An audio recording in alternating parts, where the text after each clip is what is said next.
photographe indépendante, donc je travaille notamment pour la presse. J'ai des projets personnels qui se déroulent tous pas très loin de chez moi, c'est-à-dire je vis à la campagne. Et donc mon parti pris a été de faire que tous mes projets se déroulent dans des zones que je trouve relativement invisibles, qui font partie du hors-champ. Le projet en lui-même, qui était de photographier les interstices des zones périurbaines. Déjà, je fais un lien avec mon propre travail parce qu'on est totalement dans le hors-champ et dans ce qui est complètement invisible et dans ce que personne ne regarde.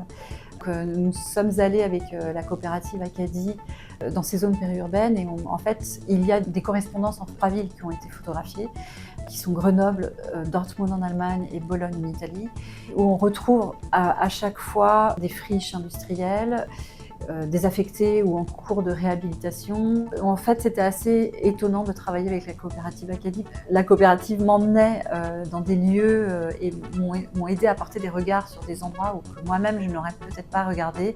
Et je pense qu'à l'inverse, je les ai peut-être emmenés, je les ai aidés à ouvrir les yeux parfois sur des choses qu'eux-mêmes n'auraient peut-être pas regardées.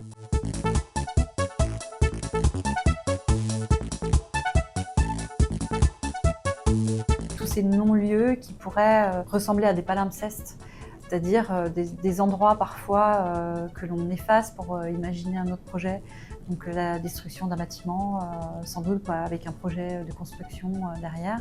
Particulièrement les friches industrielles qui sont en fait des lieux de mémoire où l'absence finalement renvoie toujours à une présence, c'est-à-dire que ces zones désaffectées, finalement, renvoient forcément à l'activité qui a pu s'y dérouler.